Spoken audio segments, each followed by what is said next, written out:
headed over onto Ile Saint-Louis. This is our final stop. It's Camille's last workshop was here on the island.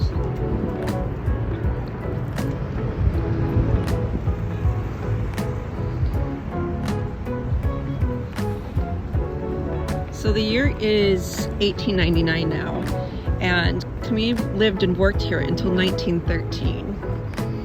I really wish I could end this story on a better note.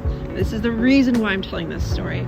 Aside from hers being lost and obscure, and it shouldn't be, you know, we all have opportunities to lift up and support others.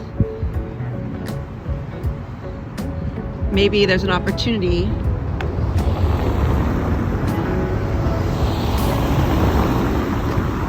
for us not to repeat history. And what lessons can we learn from Camille's story? Oh, this is something you should know. If you see these around Paris, this is the flood line of January 1910. So the water was up this high. Just to give you a sense, that's pretty high.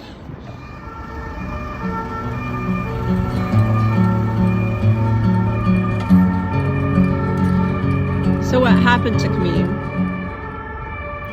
Well, Claudel's father approved of her career choice, which we all know this by now, and he tried to help and support her financially.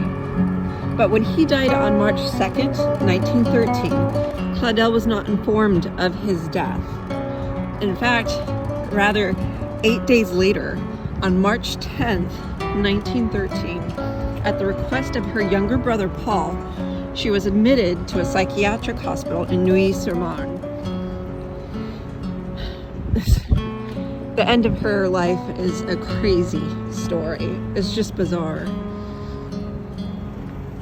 So the intake form read that she had been voluntarily committed, although her admission was signed only by the doctor and her brother. There are records to show that while, yes, she did have mental outbursts, she was clear-headed while working on her art. Doctors tried to convince Paul, the brother, and her mother that Claudel did not need to be in the institution, but they still kept her there. For a while, the press accused her family of committing a sculpture of genius. Her mother forbade her to receive any mail. Can you believe that? She was not allowed to receive any mail from anyone other than her brother. The hospital staff regularly proposed to her family that Claudel be released, but her mother adamantly refused every single time.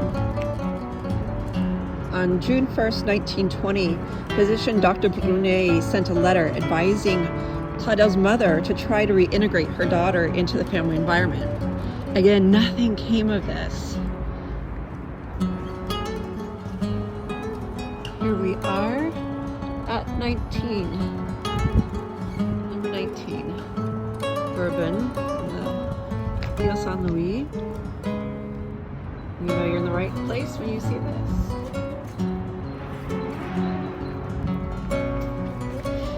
Camille Claudel will not create anything in the last 30 years of her life. Paul, the brother of Camille, he visited his confined older sister only 7 times in 30 years. He always referred to her in the past tense.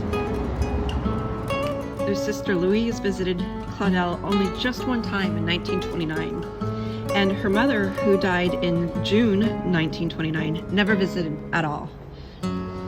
In the same year, 1929, sculptor and Claudel's former friend Jesse Lipscomb, do you remember Jesse? Earlier in the story, Jesse visited her and afterwards insisted it was not true, that Claudel was not insane. Rodin's friend Matthias Modhart insisted that Paul was a simpleton who had shut away his sister of genius. Camille Claudel died on October 19th, 1943, after having lived 30 years in the asylum at Montfavet.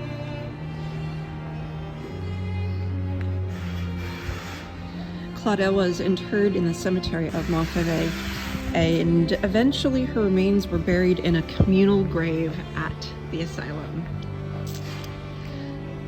Wow, what a story, right? But we're gonna continue a little bit. Change gears. We're gonna stop in real quick at this florist. There's more to this story, a little bit more. And this is my favorite florist. We're gonna say hi. And I'm gonna tell you something, something new about Camille.